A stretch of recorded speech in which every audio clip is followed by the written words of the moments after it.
Assalamu alaikum wa rahmatullah. I loved so much that exam officer, departmental examination officer or faculty examination officer is here with us.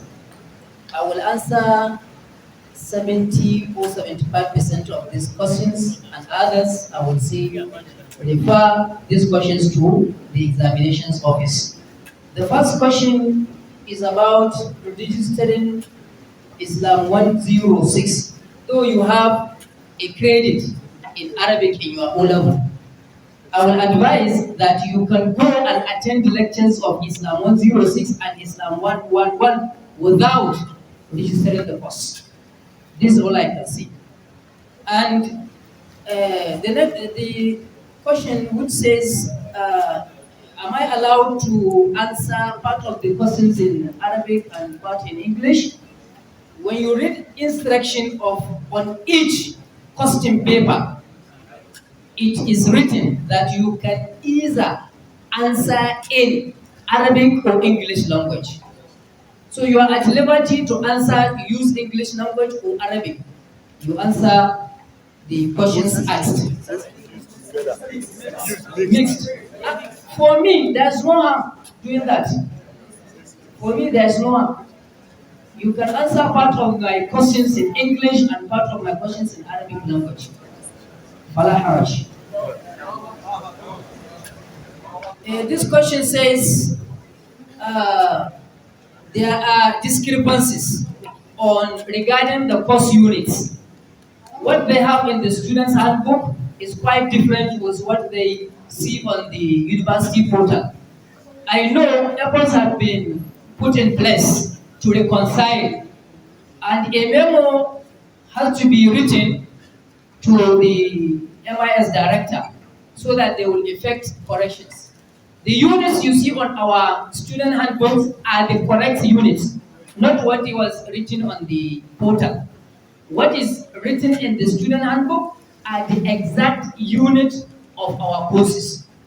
So I know the exam office will liaise with the head of department and a memo will be raised and it will be sent to Director MS for effecting these anomalies. This one is asking for exam clashes. So I so much doubt. The problem may be, and I have said during my presentation that if you have an examination, for example, Islam 201, and it is to be examined a week ahead, so you have to notify the examination officer. You write an application that on so date, I have Islam 201 and History 105 as a carryover, or History 205. You will take necessary actions. Maybe you will be asked to start ISL 201, and then booklet and question paper will be gotten from history department and it will be taken to the venue of your examination. Or after you have taken the first part of your time, then you will be escorted by the university security to the next venue. That is all we can do. But saying you have a clash and nothing has been done, I so much doubt about it. Yeah? Of course, maybe he didn't apply. This one is asking the minimum and maximum requirement for a unit for graduation. What I know is 145 for those students who were admitted through UTME. Their minimum unit for graduation is 145. If you are admitted through TE, then you remove the 35 units of UT1. When you remove 35 out of 145, remember what? 110. That is the minimum required unit for graduation for DE students. And then education students who wants to register, is it SL 106? 106. The students from education, they have to see their examination officer. He has to guide them and direct them to the courses they are to register. It is not the Department of Islamic Studies that will tell you, register this and that.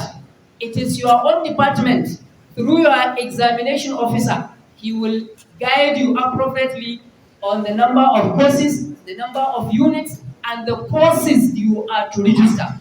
It is not from the Department of Islamic Studies. These are the ones I will answer. Said if someone works inside a course, it's going to have A as identifier. So, but not that what is going to do? Then he has to refer to the examination office.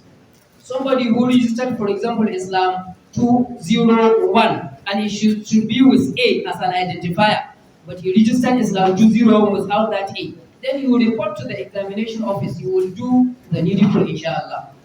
Assalamu alaikum. Let me quickly add to the question, sir. He said, with regards to the conduct of the students in the university, how can you talk about the female taking part in sports?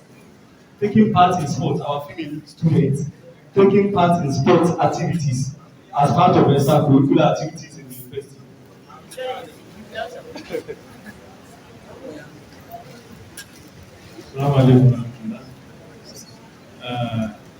Talking about the functions of the university student affairs division,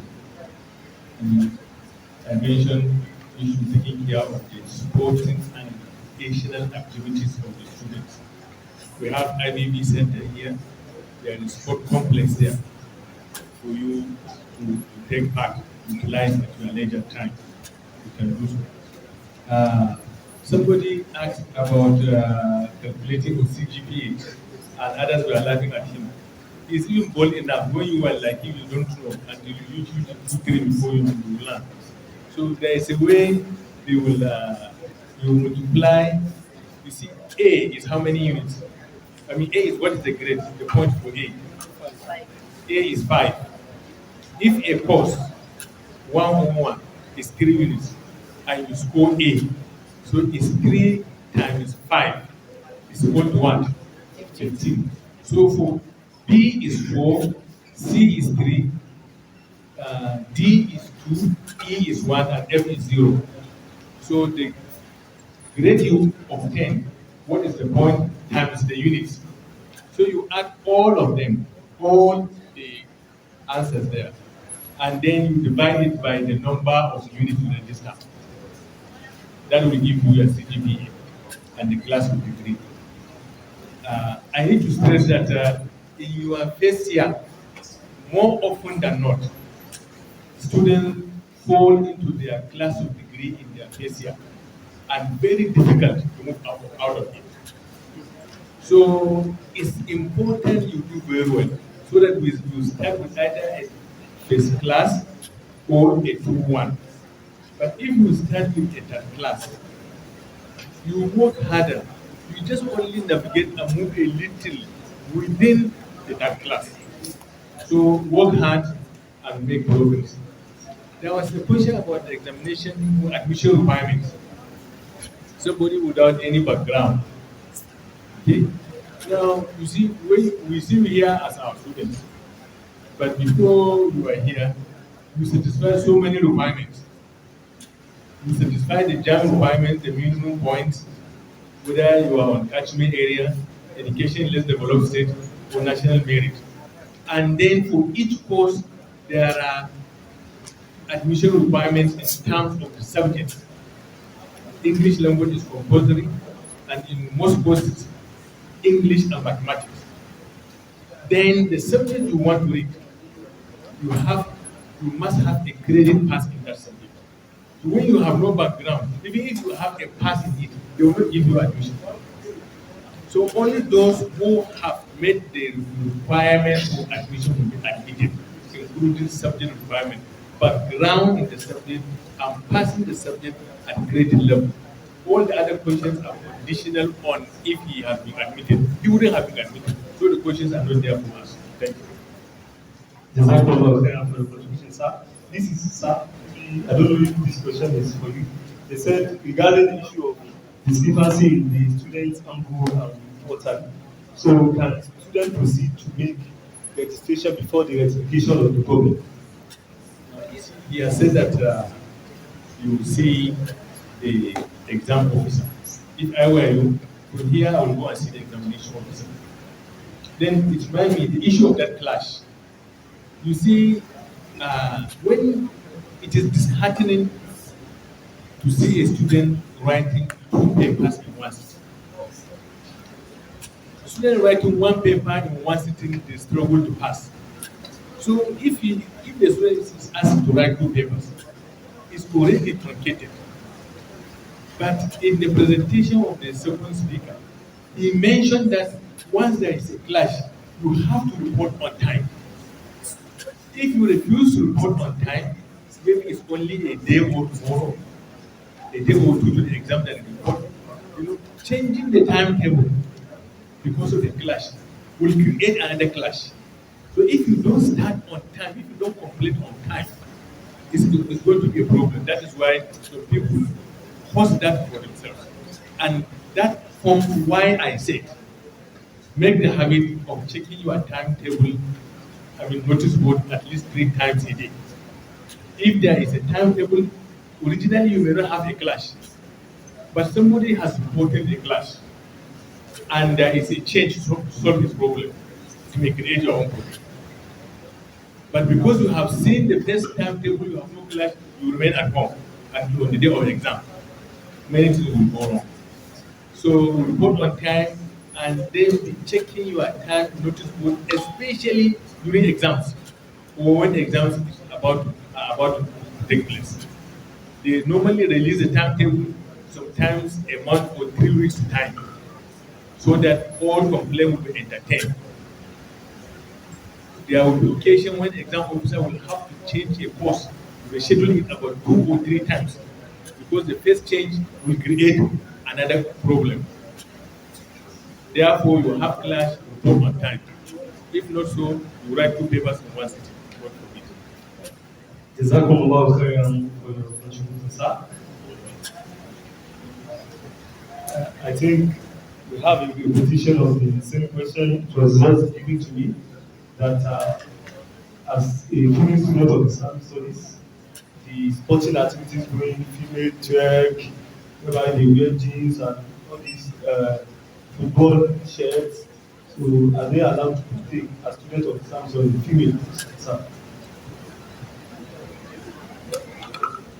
So inshallah, as the HOD comes up, it's going to continue with the next agenda, which is okay. Assalamu alaikum. I just want to draw your attention that when it's about to commence the examination, the general timetable will be released by the university. It is not meant for your own consumption. It is for the departmental examination officers and faculty examination officers. I have a personal experience. A student who failed a course previously registered it. When he came to university, he checked the general timetable, which is not meant for him. It is meant for the departmental and faculty examination officers. He saw, for example, Islam 201 will be examined 1st June morning. It is now the discretion of the departmental examination officer or the head of department or the lecturer concerned or the venue to change it, to shift it. So the exam was conducted maybe yesterday, for example. He came today. I saw him downstairs. I said, what are you doing here? Which course? Islam. So it was examined yesterday. I saw it on the timetable. Which timetable? He brought that general timetable. I said, who asked you to look at this? This is for exam, departmental examination officers and faculty examination officers. It's not meant for you. He had to write and send an application to the head of department challenging me that I changed time of examination. And it's his own fault. So you should avoid taking time, date, and venue for exams in general timetable. It is meant for the departmental and faculty examination office. Thank you. Jazakumullah khairan, sir. Going to the next item, which is a big discussion on the importance of the writing context.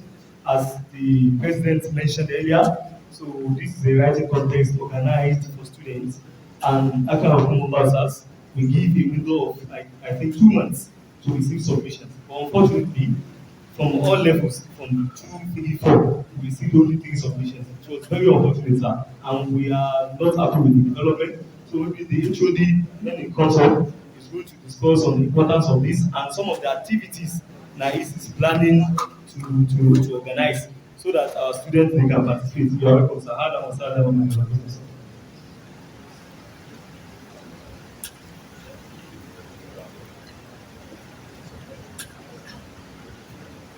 أعوذ بالله السميع العليم من الشيطان اللعين الرجيم بسم الله